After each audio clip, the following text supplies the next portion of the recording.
हरे कृष्णा। आप सबका हार्दिक स्वागत है आज की इवनिंग गीता क्लास में। तो पहले हम राधा माधव का कीर्तन करेंगे, फिर कक्षा बाद में प्रारंभ करेंगे।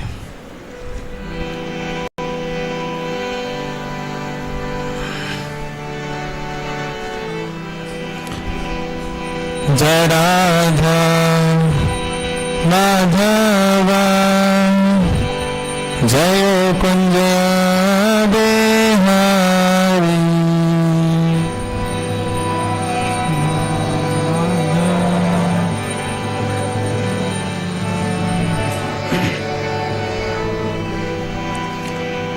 जय राधा माधवा जय कुंज बिहारी।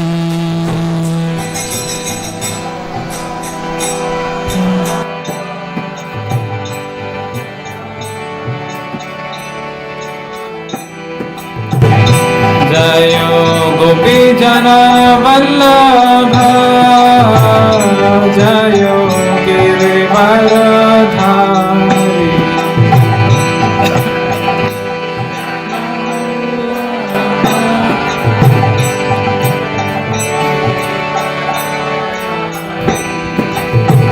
जय गोपी जन वल्लभ जय गिरिवरधारी।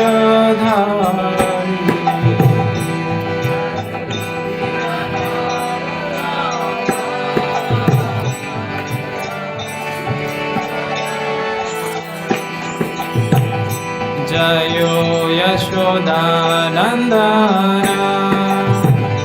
जय ब्रज जनरंजन।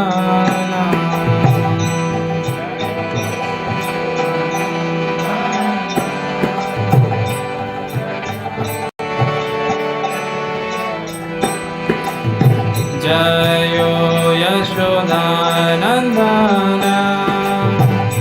जय ब्रज जनरंजन।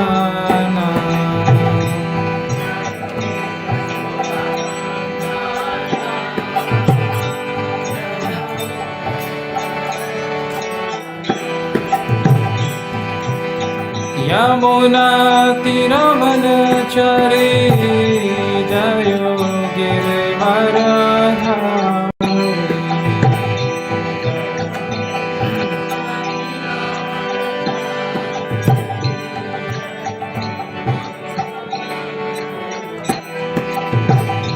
जय यमुना तीरवनचरी जय गिरिवरधारी।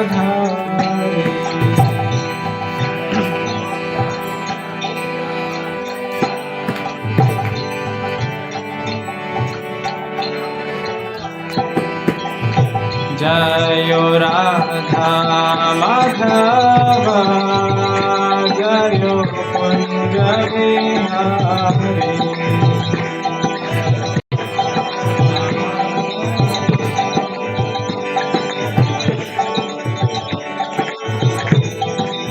जय राधा माधव जय कुंज बिहारी।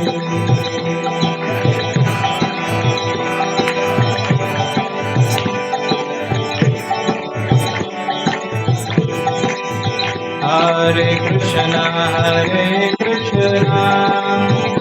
कृष्ण कृष्ण हरे हरे हरे राम राम राम हरे हरे।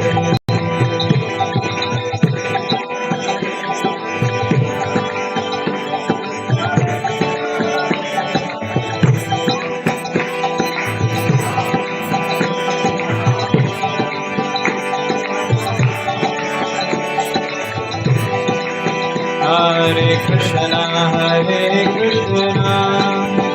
कृष्ण कृष्ण हरे हरे हरे राम राम राम हरे हरे।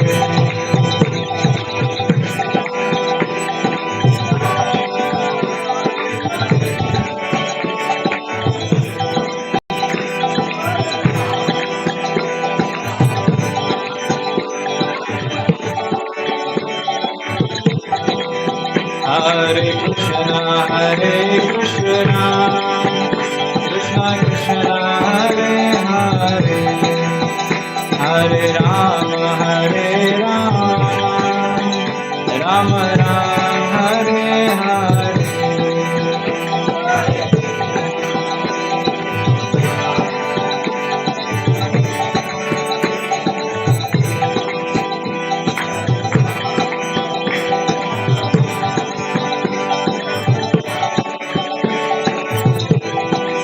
हरे कृष्णा कृष्णा कृष्णा हरे हरे, हरे राम राम राम हरे हरे।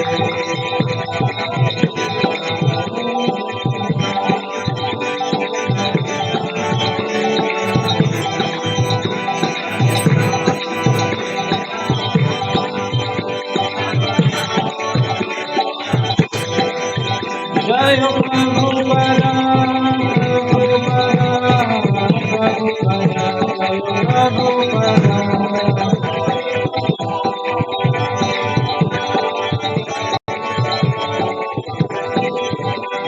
बोल हरि बोल हरि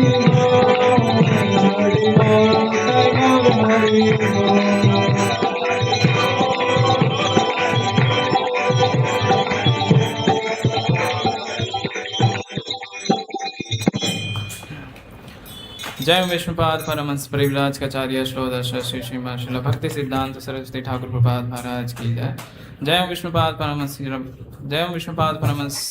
भक्ति सिद्धांत सरस्वती ठाकुर प्रपाद महाराज की जय। अनंत कोटि वैष्णववृंद की जय। नामाचार्य श्री हरिदास ठाकुर की जय। प्रेम से कहिए श्री कृष्ण चैतन्य प्रभु नित्यानंद श्री अद्वैत गदाधर श्रीवासदि गौर भक्त वृंद की जय। संवेद गौर भक्त वृंद की जय। श्री श्री राधा राधिका रमन जी की जय। श्री श्री कृष्ण बलराम जी की जय। श्री श्री गौर निताय की जय। श्री श्री जगन्नाथ बलदेव सुभद्रा महारानी की जय। निताय गौर प्रेमानंदे। All glories to the assembled devotees, all glories to the assembled devotees, all glories to the assembled devotees, all glories to Shri Shri Guru and Gauranga, all glories to Srila Prabhupada की जय। हरे कृष्णा। तो आज हम चर्चा करने वाले हैं भगवत गीता के अध्याय नंबर 15 और श्लोक संख्या 6। तो इससे पहले जो रेगुलर सुनने वाले हैं उनको पता होगा इससे पहले कौन सा चैप्टर चल रहा था, 10वां चैप्टर। अभी अचानक 15वां चैप्टर हम लोग क्यों चला रहे हैं? पुरुषोत्तम मास में, है ना। भगवान कहते हैं ना कि मासों हम, है ना, तो भगवान पुरुषोत्तम मास की बहुत विशेष महत्वता बताते हैं। तो इसीलिए आज हम अध्याय नंबर 15 श्लोक संख्या 6 में, जैसे कि हम जानते हैं कि भगवत गीता में 3 विषय बहुत ज्यादा बल दिए गए हैं, है ना। पहले ध्यान योग, और फिर बीच में भगवान ने भक्ति योग रखा, और एक लास्ट में भी ज्ञान योग चल रहा है। तो जो ध्यान योग है उसका मेन कार्य क्या है? हमें जो बीच में जो भक्ति योग रखा है उस तक लेकर आना, है ना। और सेम अब जब बीच में भक्ति है और अब सबसे पीछे ज्ञान भगवान ने रखा है, तो हो सकता है बहुत से लोग आगे से ना पढ़ के पीछे से पढ़ना चालू करें। तो पीछे से भी व्यक्ति को क्या करना है? बीच में जो गीता का ज्ञान दिया गया है वहीं तक ही पहुंचना। तो पहले हम श्लोका का उच्चारण कर लेते हैं, उसके बाद प्रारंभ करेंगे। तो मेरे पीछे दोहराइएगा। ना तद भासते सूर्यो ना शशंको न पावका यत् गत्वा न निवर्तन्ते तद्धाम परमं मम। ना तद्भासते सूर्यो ना शशंको न पावकः यत् गत्वा न निवर्तन्ते तद्धाम परमं मम। ना तद्भासते सूर्यो ना शशंको न पावकः यत् गत्वा न निवर्तन्ते तद्धाम परमं मम। कोई दोहराना चाहेगा?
और कोई? ठीक है, धन्यवाद। शब्दार्थ अनुवाद तात्पर्य श्रील प्रभुपाद जी के द्वारा। श्रील प्रभुपाद की जय। मेरे पीछे दोहराइएगा। ना, नहीं, तद, वह, भासयते, प्रकाशित करता है, सूर्य, सूर्य, ना, ना तो, शशांका, चंद्रमा, ना तो, पावका, अग्नि, बिजली, यत, जहाँ, गत्वा, जाकर, ना, कभी नहीं, निवर्तन्ते, वापस आते हैं, तद धाम, वह धाम, परमम, परम, मम, मेरा। अनुवाद। वह मेरा परम धाम ना तो सूर्य या चंद्र के द्वारा प्रकाशित होता है और न अग्नि या बिजली से। जो लोग वहां पहुंच जाते हैं वे इस भौतिक जगत में फिर लौटते नहीं। तात्पर्य, यहाँ पर आध्यात्मिक जगत अर्थात भगवान कृष्ण के धाम का वर्णन हुआ है, जिसे कृष्ण लोक या गोलोक वृंदावन कहा जाता है। चिन्मय आकाश में न तो सूर्य का प्रकाश की आवश्यकता है, न चंद्रमा की प्रकाश की, अथवा अग्नि या बिजली की, क्योंकि सारे लोग स्वयं प्रकाशित हैं। इस ब्रह्मांड में केवल एक लोक सूर्य ऐसा है जो स्वयं प्रकाशित है, लेकिन आध्यात्मिक आकाश में सभी लोग स्वयं प्रकाशित हैं। उन समस्त लोकों के, जिन्हें वैकुंठ कहा जाता है, चमचमाते तेज से चमकीला आकाश बनता है, जिसे ब्रह्म ज्योति कहते हैं। वास्तुतः यह तेज कृष्ण लोक गोलोक वृंदावन से निकलता है। इस तेज का एक अंश महतत्व अर्थात भौतिक जगत से आच्छादित रहता है। इसके अतिरिक्त ज्योतिर्मय आकाश का अधिकांश भाग तो आध्यात्मिक लोकों से पूर्ण है, जिन्हें वैकुंठ कहा जाता है और जिनमें से गोलोक वृंदावन प्रमुख है। जब तक जीव इस अंधकार में जगत में रहता है तब तक वह बद्ध अवस्था में होता है, लेकिन जो ही वह इस भौतिक जगत रूपी मिथ्या विकृत वृक्ष को काट कर आध्यात्मिक आकाश में पहुंचता है, त्यों ही वह मुक्त हो जाता है। तब वह यहाँ वापस नहीं आता। इस बद्ध जीवन में जीव अपने को भौतिक जगत का स्वामी मानता है, लेकिन अपनी मुक्त अवस्था में वह आध्यात्मिक राज्य में प्रवेश करता है और परमेश्वर का पार्षद बन जाता है। वहां पर वह सच्चिदानंद में जीवन बिताता है। इस सूचना में मनुष्य को मुग्ध हो जाना चाहिए। उसे उस शाश्वत जगत में ले जाने की इच्छा करनी चाहिए और सच्चाई के इस मिथ्य प्रतिबिंब से अपने आप को विगलग कर लेना चाहिए। जो इस संसार से आध्यात्मिक असत्य है, अत्यधिक आसक्त है, उसके लिए इस आसक्ति का छेदन कर पाना दुष्कर होता है।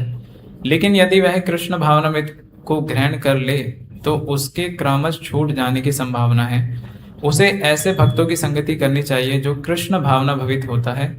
उसे ऐसे समाज खोजना चाहिए जो कृष्ण भावनामृत के प्रति समर्पित हो और उसे भक्ति करनी सीखनी चाहिए। इस प्रकार वह संसार के प्रति अपनी आसक्ति विच्छेद कर सकता है। यदि कोई चाहे कि केसरिया वस्त्र पहनने से भौतिक जगत के आकर्षण से विच्छेद हो जाएगा, तो ऐसा संभव नहीं। जय श्री श्री राधा राधिका रमन जी की, श्री श्री कृष्ण बलराम जी की, श्री श्री गौर निताय की, श्री श्री जगन्नाथ बलदेव सुभद्रा महारानी की, जगत गुरु श्रील प्रभुपाद की जय। उसे भगवत भक्ति के प्रति आसक्त होना पड़ेगा। अतः मनुष्य को चाहिए कि गंभीरता पूर्वक समझे कि 12वें अध्याय में भक्ति का जैसा वर्णन है वही वास्तविक दृश्य की इस मिथ्या अभिव्यक्ति से बाहर निकलने की एकमात्र साधन है। 14वें अध्याय में बताया गया है कि भौतिक प्रकृति द्वारा सारी विधियां दूषित हो जाती हैं, केवल भक्ति ही शुद्ध रूप से दिव्य है। यहाँ परमम शब्द बहुत महत्वपूर्ण है। वास्तव में जगत का कोना कोना भगवान की संपत्ति है, परंतु दिव्य जगत परम है और 6 ऐश्वर्यों से पूर्ण है। कंठोपनिषद में भी इसकी पुष्टि की गई है कि दिव्य जगत में सूर्य प्रकाश, चंद्र प्रकाश या तारागण की कोई आवश्यकता नहीं है। न तत्र सूर्यो भाति न चंद्र तारकम, क्योंकि समस्त आध्यात्मिक आकाश भगवान की अतिरिक्त शक्ति से प्रकाशमान है।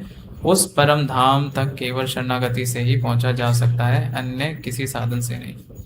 प्रार्थना कर लेते हैं। ओम अज्ञानतिमिरान्धस्य ज्ञानञ्जनशलाकया चक्षुरुन्मिलितं येन तस्मै श्रीगुरवे नमः।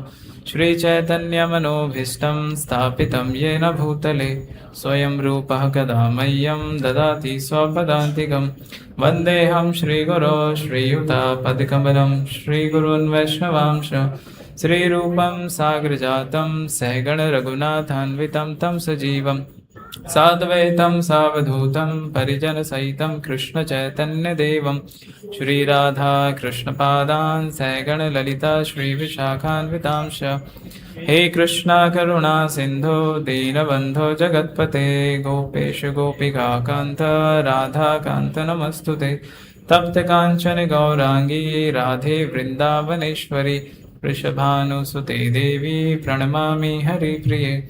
वाञ्छाकल्पतरुभ्यश्च कृपा सिन्धुभ्य एव च पतितानां पावनेभ्यो वैष्णवेभ्यो नमो नमः। जय श्री कृष्ण चैतन्य प्रभु नित्यानंद श्री अद्वैत गदाधर श्रीवासादि गौर भक्तवृंद।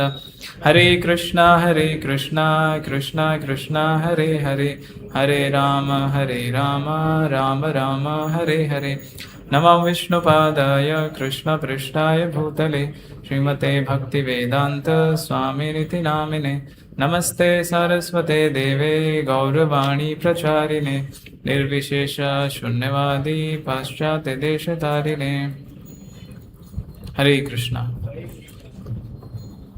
तो इस चैप्टर में भगवान बेसिकली अब भक्ति से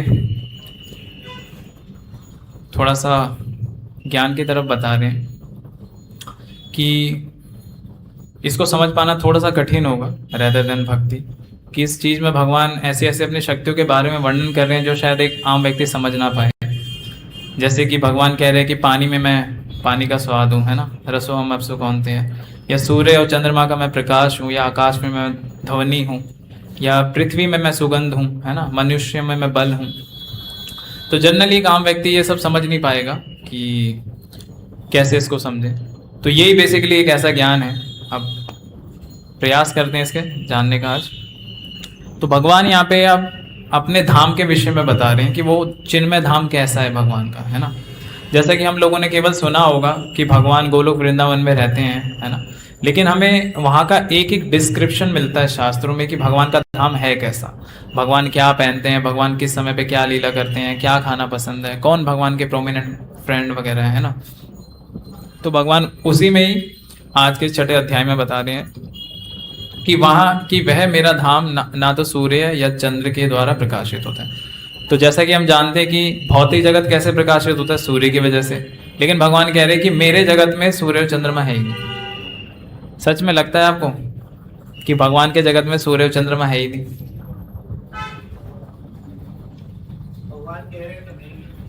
भगवान कह रहे तो नहीं है, लेकिन हम तो शास्त्रों में पढ़ते हैं कि रास जब लीला हुई तो चंद्रमा भी था, सूर्य भी था, तो ऐसे कैसे? तो इसीलिए इसका ना ये ज्ञान योग है, तो इसको थोड़ा समझ पाना थोड़ा सा कठिन होता है। तो भगवान के धाम में सूर्य और चंद्रमा भी हैं, लेकिन उनका कार्य ऐसा नहीं है जैसे इस भौतिक जगत में होता है। भौतिक जगत का सूर्य और चंद्रमा केवल क्या करता है, अपना अपना कार्य करता है, प्रकाश करता है, उसका एक एक अस्तित्व है ना, भौतिक जगत में, कि उसको प्रकाशित करना, आयु को हरना सबसे बड़ी चीज। लेकिन आध्यात्मिक जगत में ये दो चीजें हैं, लेकिन ये उसके विपरीत कार्य करती हैं। उनका ये कार्य नहीं होता किसी की आयु को हरना या प्रकाश करना, है ना। उनका कार्य क्या है? केवल भगवान की लीला में सहायता करना। इसलिए आध्यात्मिक जगत में भी सूर्य और चंद्रमा है, लेकिन उनका काम है केवल भगवान की लीला में सहायता करना, है ना। तो यहाँ पे भगवान कह रहे हैं कि केवल प्रकाशित उसका काम नहीं आता है ना, कि भगवान सेल्फ इफल्जेंट है। भगवान के जो शरीर से इतना तेज निकलता है, इतना प्रकाश निकलता है, वो ही सारे वैकुंठों को प्रकाशित करता है। तो जो भी मायावादी होते हैं, ज्ञानी होते हैं, ये सब क्या करते हैं? भगवान की ब्रह्म ज्योति से लीन होना चाहते हैं, है ना। और जो वैष्णव होते हैं, वैष्णव क्या जानते हैं कि भगवान का एक रूप है और भगवान गोलोक वृंदावन में रहते हैं, है ना।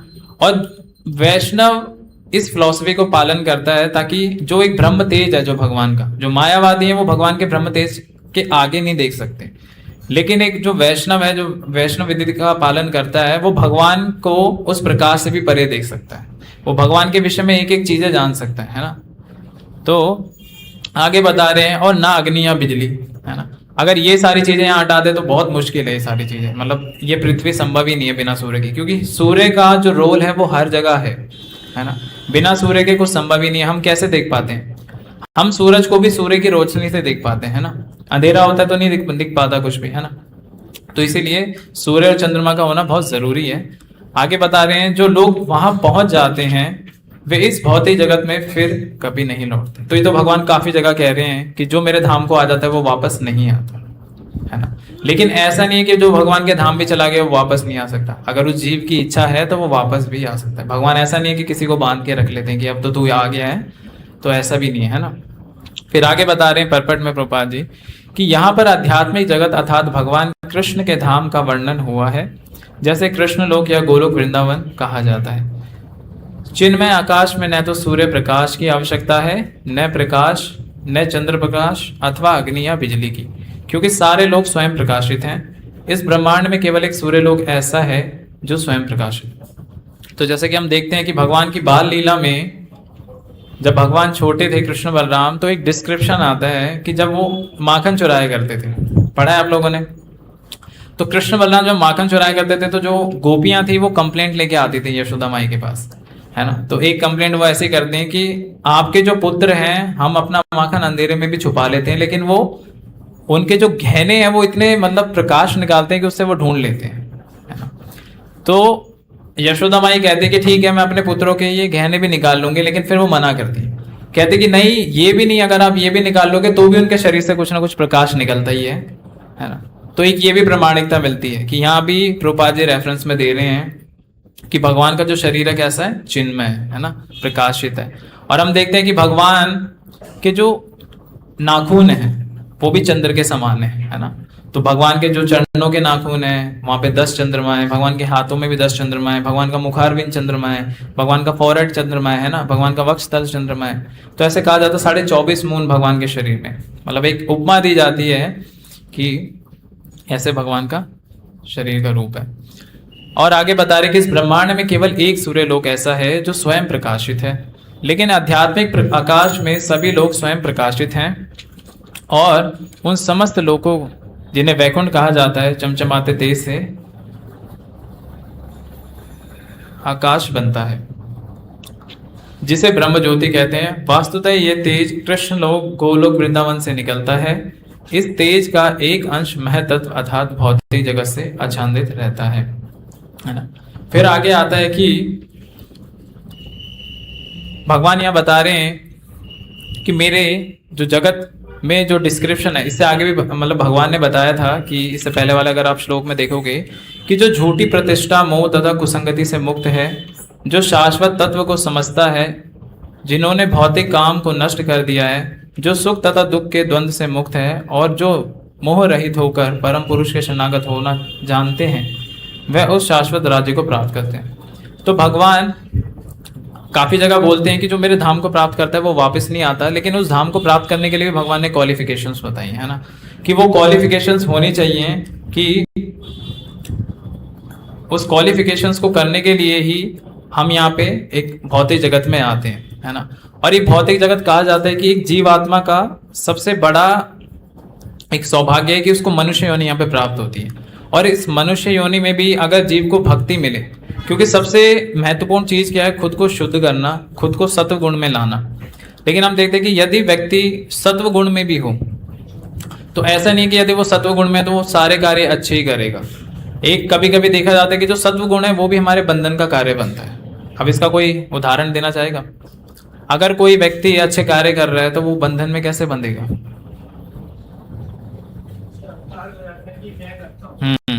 तो एक सत्व गुण का दुष्परिणाम ये भी होता है कि उसे अहंकार हो जाता है ना। मान लीजिए कोई व्यक्ति यदि बहुत अच्छा दान करता है तो एक समय के बाद उसे ऐसा लगेगा कि मैं ही यहाँ पे सबसे बड़ा डोनर हूँ या दानी हूँ। तो ऐसा व्यक्ति क्या होता है, ये जो सत्व गुण वो जो अर्जित करता है ये उल्टा ही उसका बंधन का कारण बनता है ना। तो इसके साथ साथ क्या होना चाहिए कि व्यक्ति को शरणागत होना चाहिए भगवान के लिए, है ना। तो मनुष्य जीवन में ऐसा नहीं है, भगवान ने सारी व्यवस्था की है। एक जो इस शरीर को जो यापन करने के लिए भी भगवान ने सारी व्यवस्था की है। तो दूसरा क्वेश्चन उठता है, जब भगवान ने ये सारी व्यवस्था इस जगत में दी है तो भगवान क्यों कह रहे हैं वापस आने के लिए? सिंपल सा क्वेश्चन है, भगवान अपने धाम आने के लिए क्यों बोल रहे हैं हमें?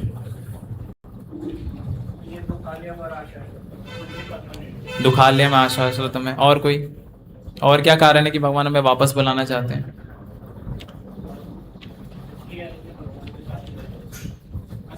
भगवान के साथ ही रह सकते हो, मुझे अलग होते नहीं। नहीं, लेकिन यहाँ तो ऐसे बहुत से ऐसे लोग हैं जिनको कभी ये फील ही नहीं होता कि मैं आनंद में नहीं हूँ। उसके पास तो सारी चीजें हैं, वो भगवान के पास नहीं आता।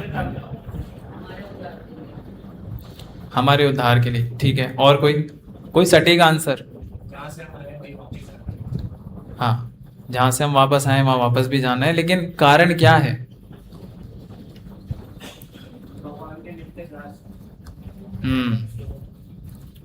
भगवान के नित्य दास है, लेकिन भगवान जबरदस्ती तो बुलाएंगे नहीं कि अब दास हो तो मेरे वापस ही आ जाओ। बहुत क्लोज हो।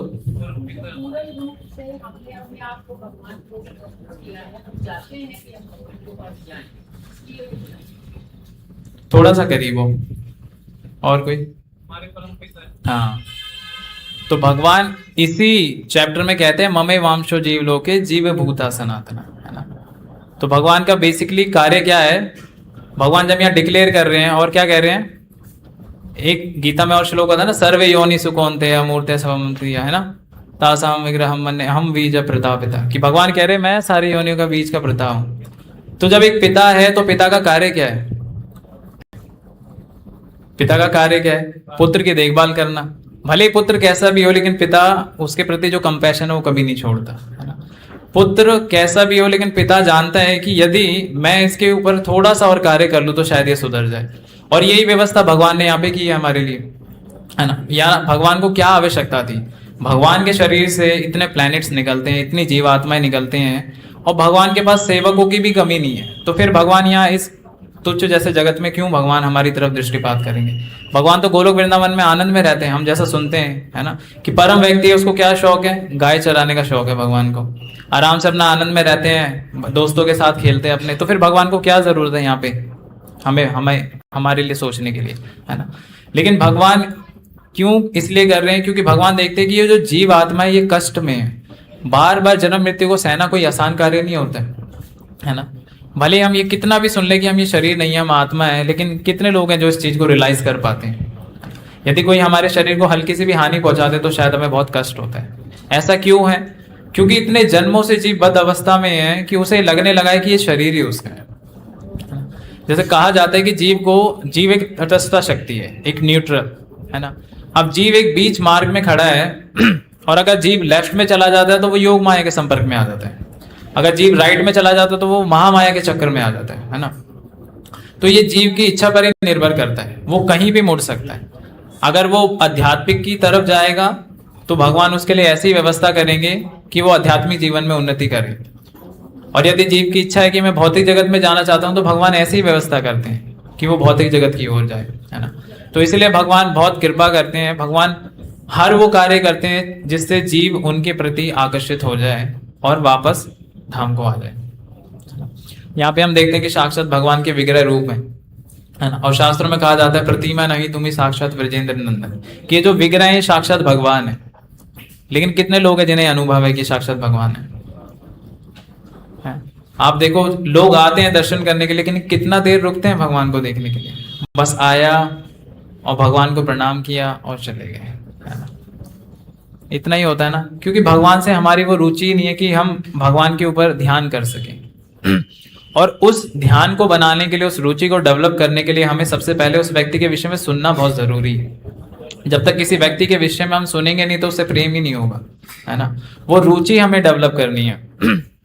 अगर एक एग्जांपल दूं, मान लीजिए एक लोहा है और एक चुंबक है, और वो बहुत दोनों आपस में पास पास है, लेकिन तो भी नहीं चिपक रहे, क्या कारण होगा?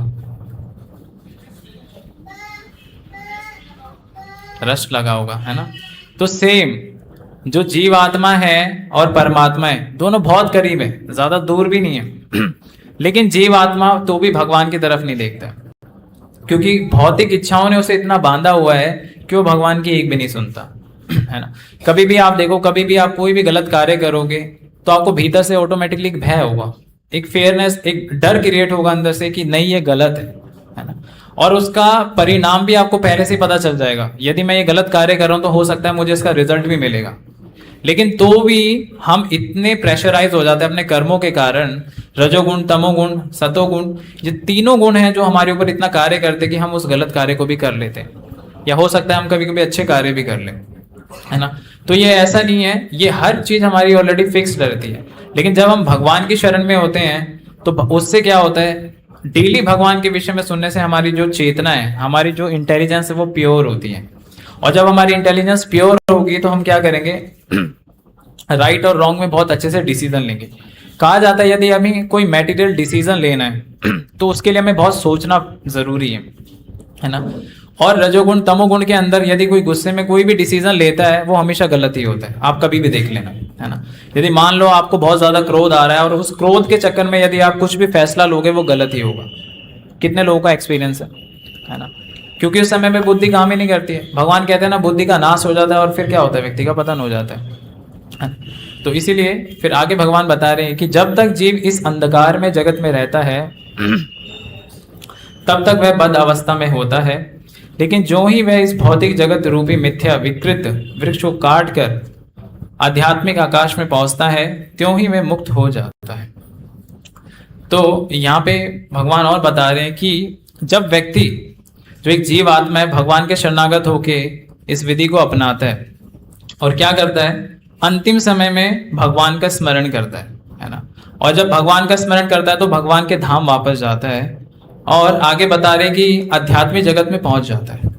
तो हम जानते हैं कि जैसे जब तक हम भगवान के विषय में जान नहीं पाएंगे तब तक हमारे लिए अज्ञानता बनी ही रहेगी, जो कि इतने समय से, मान लीजिए अगर आपके आंखों के आगे सूर्य है और आप उसको नहीं देख रहे हो, आप विमुख उसके खड़े हो, तो इसमें सूरज की गलती है, आपकी गलती है ना?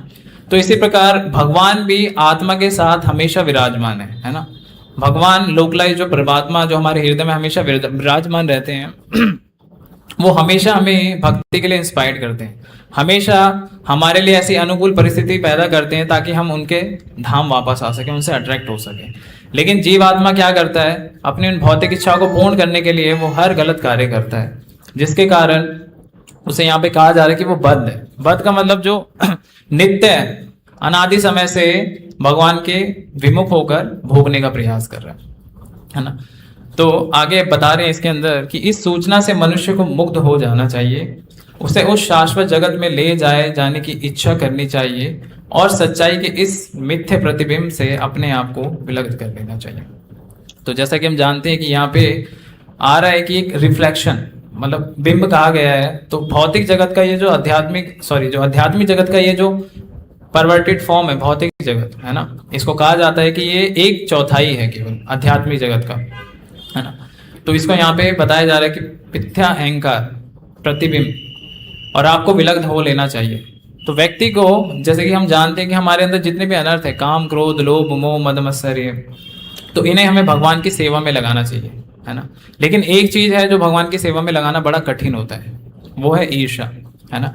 ईर्ष्या ही सबसे बड़ा कारण है कि इस भौतिक जगत में हम लोग भगवान से विमुख होकर यहाँ पे भोगने का प्रयास कर रहे हैं, है ना? यदि हम उस ईर्ष्या से रहित हो जाएं तो भगवान हमें तुरंत स्वीकार करते हैं, है ना?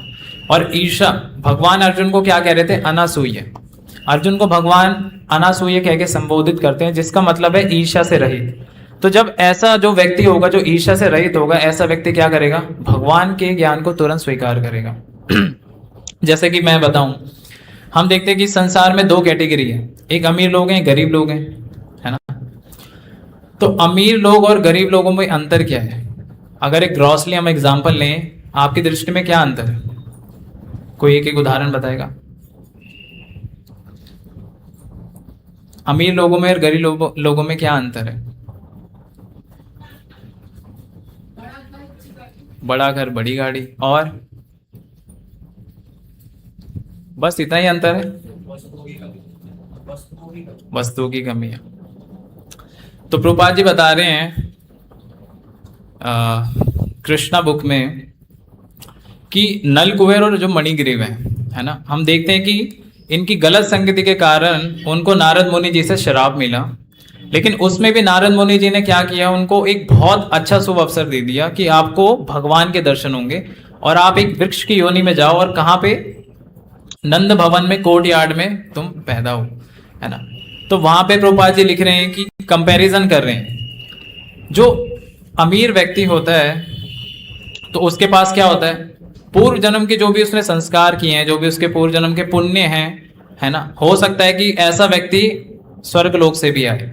जो स्वर्ग लोक से आता है या योगिक सिद्धि में लगता है, मान लीजिए पूर्व जन्म में कोई व्यक्ति अगर योग अभ्यास कर रहा है, ध्यान का अभ्यास कर रहा है और किसी कारणवश वो अपने पास से डाइवर्ट हो जाता है, तो ऐसे योगियों को भगवान कहाँ जन्म देते हैं? एक पायस फैमिली के अंदर, है ना। एक जो पुण्यवान फैमिली होती है और रिचेस्ट फैमिली होती है, और उसका देने का पर्पस क्या होता है कि जो धनवान व्यक्ति होता है, ऐसा व्यक्ति बहुत जल्दी भक्ति में लग सकता है ना।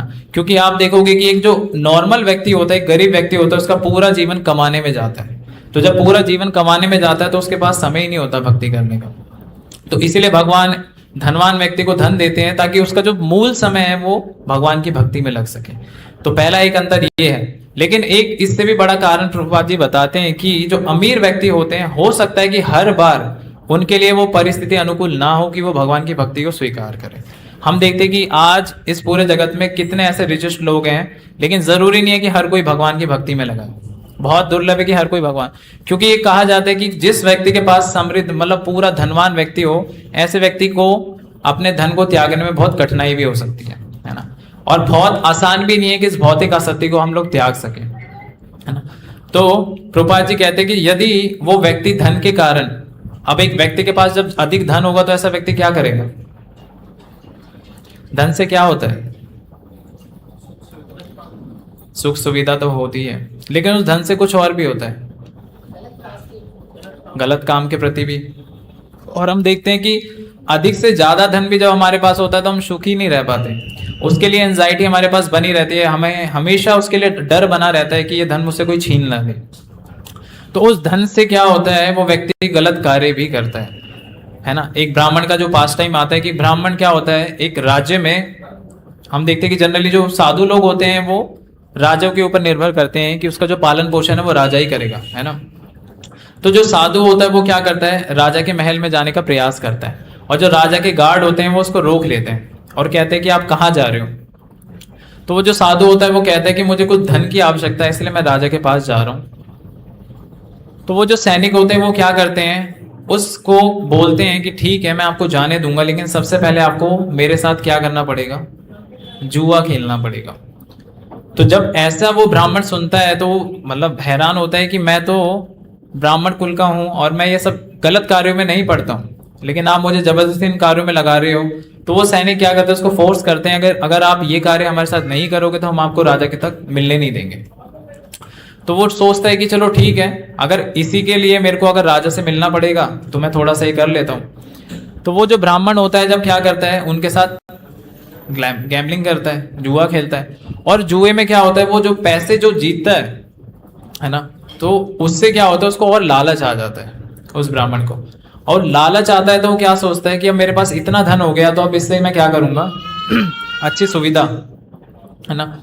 अच्छी सुविधा के लिए क्या करता है, जब धन होता है तो व्यक्ति का जो हम देखते हैं कि कली कहाँ वास करता है, धन के अंदर भी कली वास, है ना। और कहा जाता है कि भगवान के जो डायरेक्ट पोटेंसीज हैं, है ना, एक तो भगवान जो धन है, जो धन वो भगवान की डायरेक्ट शक्ति है, और एक जो स्त्री है वो भगवान की डायरेक्ट शक्ति है ना। तो हम देखते हैं कि जब उस ब्राह्मण के पास लक्ष्मी, जब पैसा आ जाता है अधिक से अधिक, तो वो क्या करता है, वो मांस की ओर अपना रुख करता है ना। उसको सोचता है कि मैं अगर इससे मांस खाऊंगा, क्योंकि उसकी बुद्धि क्या होती है, भ्रष्ट हो जाती है। हम देखते हैं कि कली जो है पैसों में वास करता है, तो जब व्यक्ति के पास पैसा होता है तो गलत कार्य करता है तो फिर वो क्या करता है, नॉनवेज खाता है, और उसको पचाने के लिए, डाइजेस्ट करने के लिए क्या करता है, शराब पीता है ना। फिर इसके बाद ऐसे स्त्री का संग करता है। तो धीरे धीरे हम देखते हैं कि एक गलती के कारण वो क्या करता है, चारों नियमों को तोड़ता है ना। तो इसीलिए जो अमीर लोग हैं, हो सकता है कि हर कोई भगवान की सेवा में ना लगे, है ना, हर कोई सेवा में ना लगे, तो ऐसा व्यक्ति क्या करता है, गलत कार्य करता है। और हम देखते हैं कि आज के कलयुग में तो बहुत साक्षात उदाहरण भी होते हैं, है ना, कि जो रिचेस्ट व्यक्ति होते हैं वो क्या होते हैं, कुछ कुछ ज्यादा गलतियां भी करते हैं। ये उनका कोई दोष नहीं है, ये तो उनके जो पूर्व जन्म के जो कर्म है वो हमें इस चीज में मजबूर करते हैं, इस कार्य में। आप कभी देखो कि अगर कोई व्यक्ति है सुबह जल्दी उठता है, और एक व्यक्ति है कि जो उठता ही नहीं है, मतलब 10-12 बजे आराम से उठता है, तो जो जल्दी उठता है वो बार बार उसको कहता है, भाई लेट क्यों उठते हो आप, जल्दी उठा करो मेरी तरह, है ना। लेकिन वो कह रहा है कि मैं उठ ही नहीं पा रहा हूँ, मैं क्या करूँ, तुम मेरी जगह 12 बजे उठा करो, इतनी जल्दी क्यों उठते हो। तो एक दूसरे को दोनों प्रीचिंग कर रहे हैं, है ना। तो पहला वाला दूसरे वाले से क्या चाह रहा है, तुम मेरी तरह बनो, और दूसरा वाला क्या चाह रहा है, तुम मेरी तरह बनो, है ना। लेकिन दोनों ही अलग अलग कार्य कर रहे हैं, एक अलग टाइम पे उठ रहा है और एक अलग टाइम पे उठ रहा है। अब इसके पीछे जो कार्य हो रहा है वो क्या हो रहा है, हो सकता है कि जो पहला वाला व्यक्ति वो सत्व गुण में ज्यादा हो, और जो दूसरा वाला व्यक्ति हो सकता है वो रजोगुण में ज्यादा हो। तो हर एक व्यक्ति के ऊपर अलग अलग गुण कार्य करता है। कभी आपको भी अनुभव होगा कि कभी आपको लगता है कि आज मेरा दिन बहुत अच्छा है, बहुत पीसफुल है, बहुत खुशी हो रही है आज पूरे दिन में, है ना। कितने लोगों का अनुभव होगा ये। लेकिन हो सकता है अगले क्षण आपको लगे आज तो इतना बेकार दिन है, मतलब किसी का मुंह ही नहीं देखना है मुझे, है ना। तो ये ऐसा ही है, ये केवल गुणों के लिए होता है, और वो जो प्रकृति के गुण हैं वो ही केवल हमें प्रभावित करते हैं। लेकिन इससे हमें ऐसा नहीं सोच लेना चाहिए कि मेरा जीवन ही बेकार है ना। हो सकता है कि आपको इस क्षण लग रहा हो कि मैं बहुत ज्यादा दुखी हूं, लेकिन अगले क्षण हो सकता है आपका सत्व गुण ज्यादा बढ़े, तो तब आपको हो सकता है कि मैं बहुत ज्यादा खुश हूं, है ना? तो ये जो प्रकृति के गुण हैं ये कार्य करते ही रहते हैं। और जब व्यक्ति भगवान की सेवा में होता है, जब भगवान की शरणागत स्वीकार कर लेता है, तो सबसे पहली चीज उसके साथ यही होती है कि वो जो भौतिक प्रकृति के जो ताप हैं उनको सहने की वो शक्ति प्राप्त कर लेता है ना। यहाँ पे आप कितने लोगों का अनुभव होगा कि जब आप भगवान की भक्ति से जुड़ते हो तो भौतिक कलेश हो, जो ताप होते हैं वो हमें सताना बंद कर देते हैं, है ना। तो यही भक्ति का सबसे बड़ा गुण है कि भौतिक जो कल्मश है वो धीरे धीरे आपके भगवान दूर कर देते हैं। और क्या करते हैं भगवान, भगवान अपने भक्तों की पूर्ण रक्षा करते हैं, है ना। कि भगवान गीता में भी कहते हैं ना कि मैं अपने भक्तों का कभी नष्ट नहीं होने देता हूँ, अपने भक्तों की रक्षा करता हूँ। तो एक ऐसे ही इसका एग्जाम्पल है कि एक बार प्रभुपाद जी लंदन में थे, और प्रभुपाद जी की जनरली आदत है कि वो मॉर्निंग वॉक किया करते थे सुबह सुबह। तो प्रभुपाद जी अपने शिष्यों के साथ मॉर्निंग वॉक कर रहे थे, तो वहां पे लंदन में एक मैजिशियन थी, एक माता, बहुत मतलब प्रोफेशनल मैजिशियन थी। तो उसके जो मैजिक से, ब्लैक मैजिक से कोई नहीं बच पाता था, मतलब इतनी फेमस थी वो। तो प्रभुपाद जी एक दिन उसी रोड से जा रहे थे, और वो जो ब्लैक मैजिशियन जो लेडी है वो अपने घर में खड़ी हुई थी बालकनी पे। तो उसने जैसे सुना कि इंडिया से कोई स्वामी आए हैं, और जिनके मतलब कहा जाता है बहुत ज्यादा फॉलोवर्स हैं, जो कुछ ऐसा भक्ति का प्रचार करने आए हैं, योगा करने, तो वो क्या सोचते हैं कि क्यों ना मैं इस स्वामी को ही अपने ब्लैक मैजिक से कंट्रोल कर लूं, है ना। तो वो ऐसा ट्राई करने के लिए ट्राई करती है। तो एक बार क्या होता है, तो प्रभुपाद जी उस लेडी को क्रॉस करते हैं, और वो ब्लैक मैजिशियन जो लेडी होती है वो क्या करती है, बहुत ट्राई करती है अपने ब्लैक मैजिक से प्रभुपाद जी को हिप्नोटाइज करने के लिए, उनको कंट्रोल करने के लिए। तो प्रभुपाद जी पीछे देखते ही नहीं है, वो बार बार ट्राई करते हैं, प्रभुपाद जी पीछे नहीं देखते ही नहीं है, चलते रहते हैं। तो उसे भी अपने ऊपर डाउट हो जाता है, ऐसा कैसे हो सकता है, आज तक तो मैंने जिस पे ये ट्राई किया वो तो सक्सेस हो पाया है, इस पे क्यों नहीं हो पा रहा है। तो क्या होता है, प्रभुपाद जी आगे चल के फिर खुद ही मुड़ के उस लेडी की ओर देखते हैं, और बस हल्का सा मुस्कुराते हैं, और फिर प्रभुपाद जी आगे चल देते हैं। तो ये बताता है कि जो भगवान की भक्ति में पूर्ण रूप से लिप्त है, भगवान उसकी रक्षा करते हैं, है ना। चाहे किसी भी प्रकार की कोई भी अनहोनी क्यों ना हो। आप देखोगे कभी भी भक्ति में जब हम भगवान की शरण लेते हैं तो भगवान बहुत से मतलब काफी इतने कष्ट है कि हमें पता भी नहीं है जो भगवान हमारे नष्ट करते जा रहे हैं, है ना। भक्ति का मतलब सुसुखम कर्तुम अव्ययम, भगवान कह रहे इतनी सुलभ और इतनी सुख प्रदान करने वाली है भक्ति कि कोई भी इसे कर सकता है ना। चाहे कोई छोटा बच्चा भी क्यों ना हो वो भी इसे कर सकता है। माता पिता अगर बच्चे को बोलें कि भगवान को प्रणाम करना है तो वो करके दिखाएगा। अगर उसको बोलो आप अष्टांग योग करने बैठ जाओ, उसको समझ ही नहीं आएगा करना क्या है, क्योंकि उसने कभी देखा ही नहीं है। वो ध्यान में बिठाओ उसको, बोलो एक ट्यूबलाइट आगे जला लो और उस पर ध्यान करना 1 घंटा, वो देख ही नहीं पाएगा। तो ये जो विधि है ये मतलब आज के समय में संभव ही नहीं है। इसलिए कलयुग में जो विधि बताई है वो केवल नाम जप के लिए बताई गई है ना।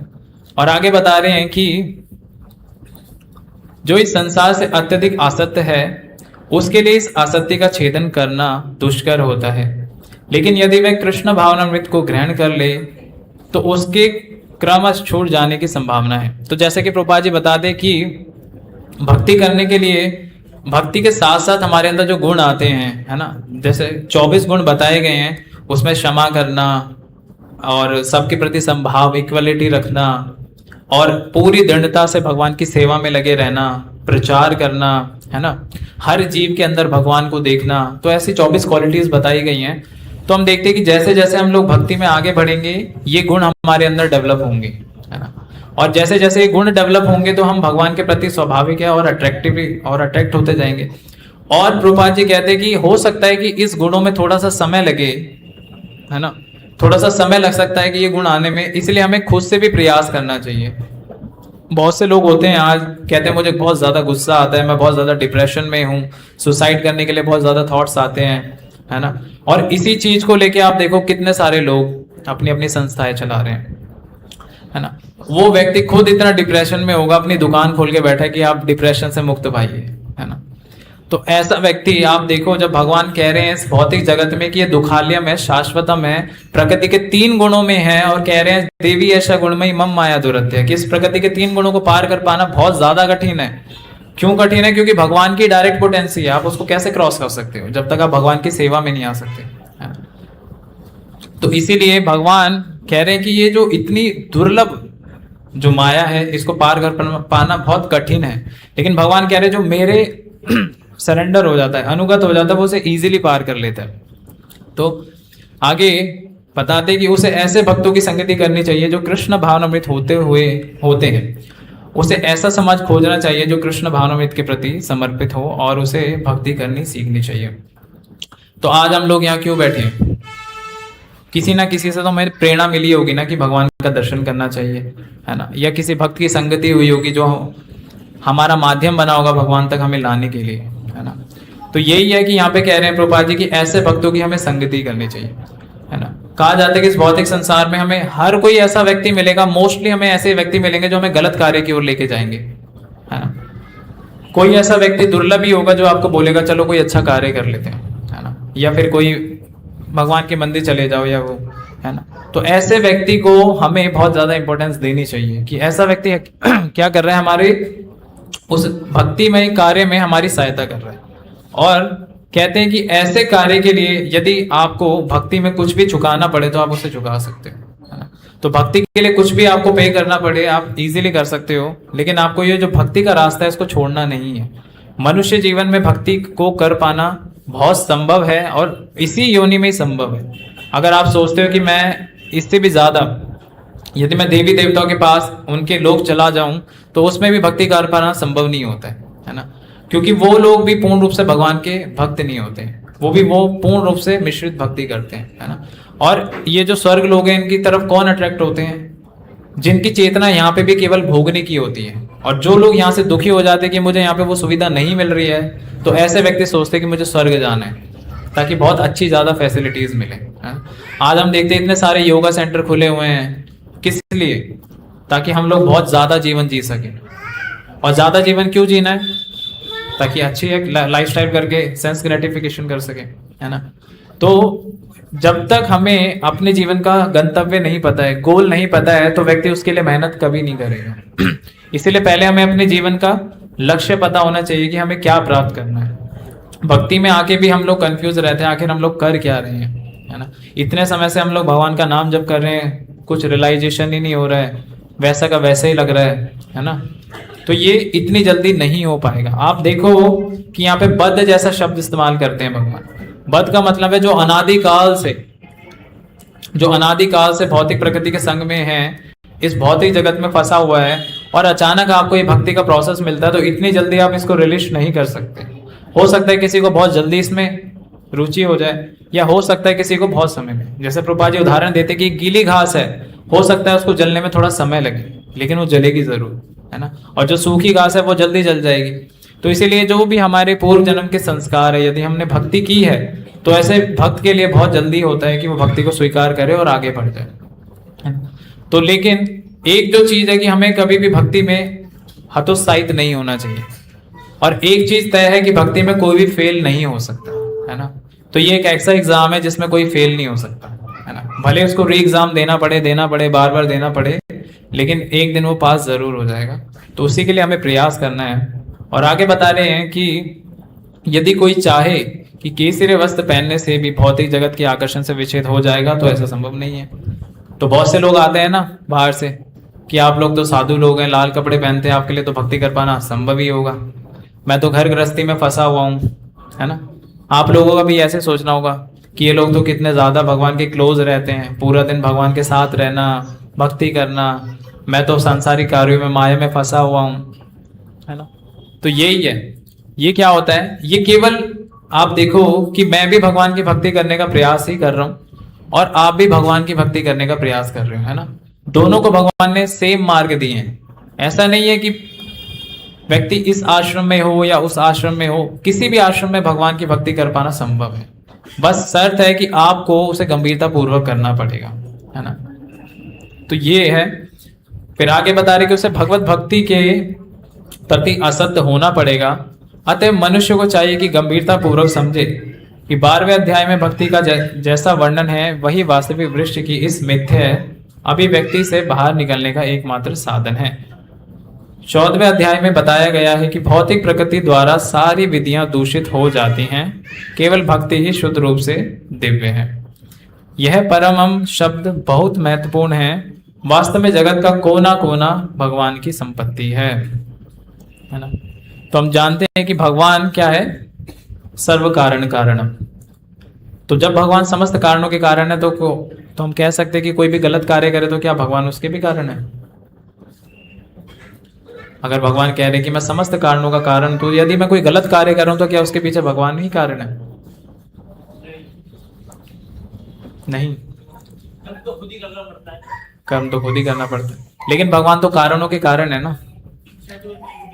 देखो ये प्रकृति कैसे कार्य करती है। सबसे पहले 3 एलिमेंट हैं, एक ये भौतिक प्रकृति, एक जीव जो कि हम हैं, और स्वयं परमात्मा।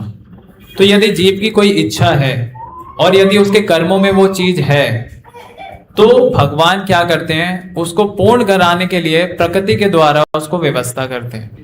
अब मान के चलिए कोई व्यक्ति अमीर बनना चाहता है, तो क्या वो अमीर बन जाता है? नहीं बन पाता।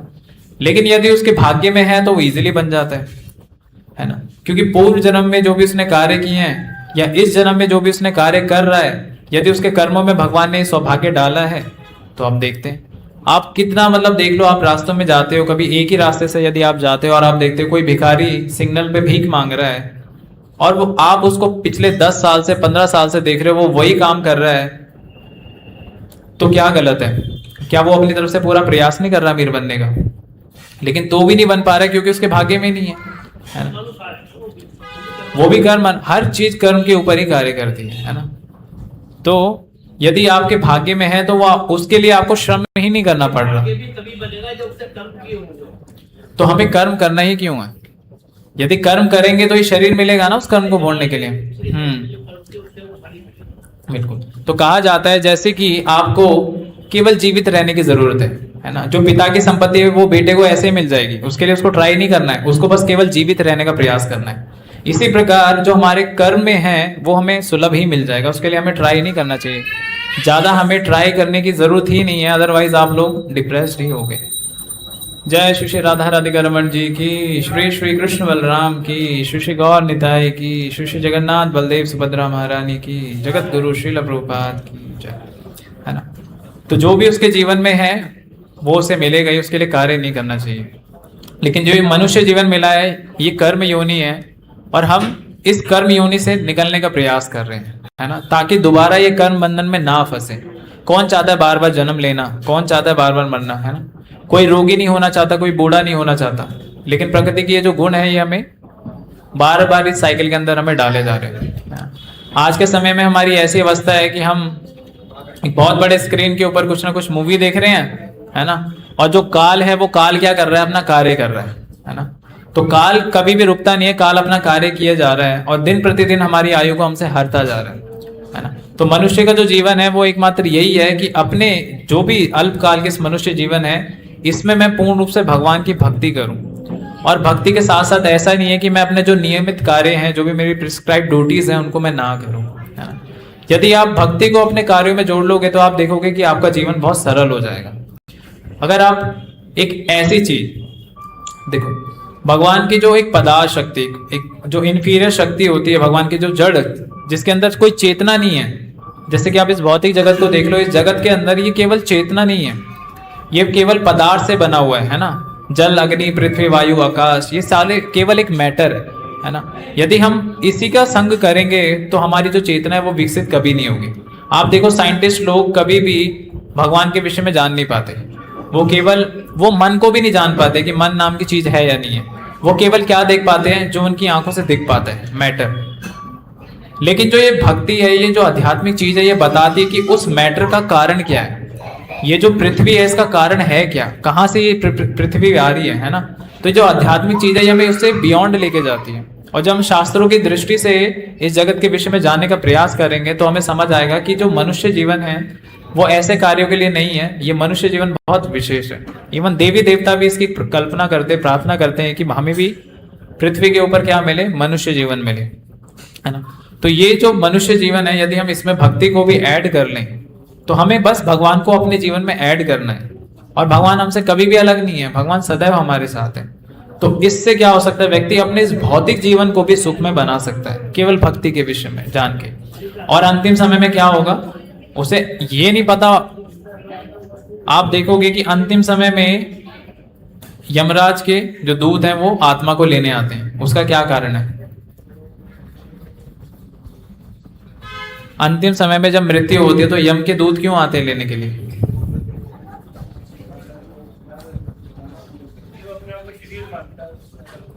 है ना।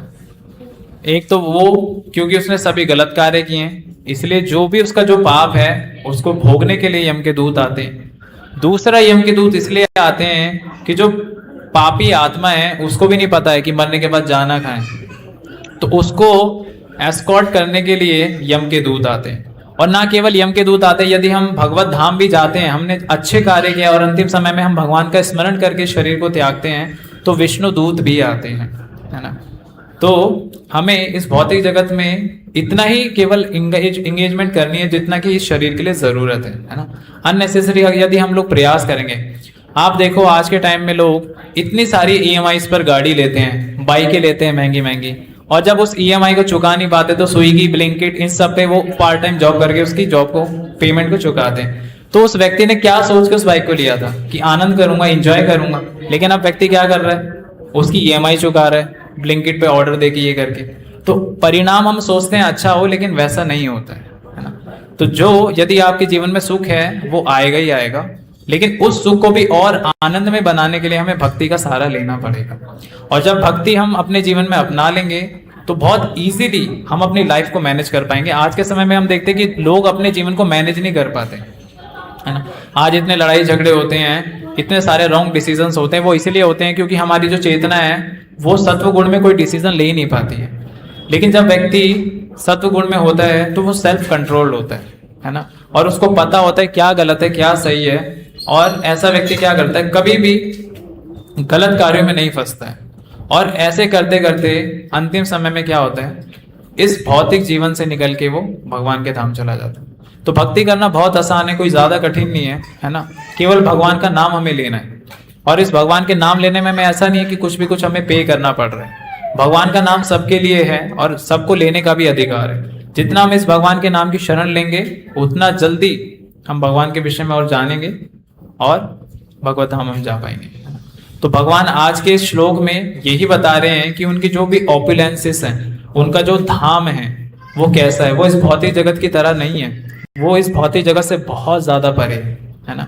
तो भगवान एक कहते हैं ना कि हल्का सा टेस्ट दे रहे हैं, जब तक आपके अंदर वो रुचि नहीं होगी आप वहां जाने की इच्छा नहीं करोगे, है ना। तो इसीलिए भगवान पहले क्या कर रहे हैं, शास्त्रों के रूप में खुद को यहाँ पे दे चुके हैं।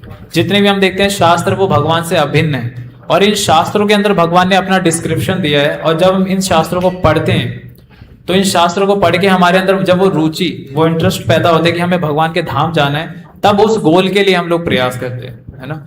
तो वही हमें करना है। और जो भी हमारी भगवान ने स्थिति दी है, सोचो हम कितने भाग्यशाली हैं कि भगवान के विषय में आज यहाँ सुनने को मिल रहा है ना। भगवान के यहाँ पे दर्शन करने को मिल रहा है। और आप किसी भी और अदर रिलीजन्स के अंदर देख लो, ये चीज आपको शायद नहीं मिलेगी। आप मुस्लिम रिलीजन में भी देख लो, उन्होंने कभी देखा ही नहीं है अपने अल्लाह को, है ना। लेकिन तो भी वो कितने निष्ठापूर्वक अपनी जो भी इन विधिवतों का पालन करते हैं। 3 दिन वो लोग नमाज पढ़ते हैं, है ना। कितने सचेत है वो अपने धर्म के प्रति। लेकिन हम देखो कितना सुंदर भगवान का दर्शन होता है, और उनके विषय में भी हम सुन सकते हैं, है ना। तो हमें भी अपने इस जो भी मनुष्य जीवन के कार्य को करना है, जो कि भगवान की भक्ति के लिए बना है ना। ठीक है, तो मैं इस कक्षा को यहीं पर विराम देता हूँ। आप सबका बहुत बहुत धन्यवाद। जगत गुरु श्रील प्रभुपाद की जय। ग्रंथराज श्रीमद् भगवद गीता की जय। किसी को कोई क्वेश्चन हो तो पर्सनली पूछ सकता है। हरे कृष्णा।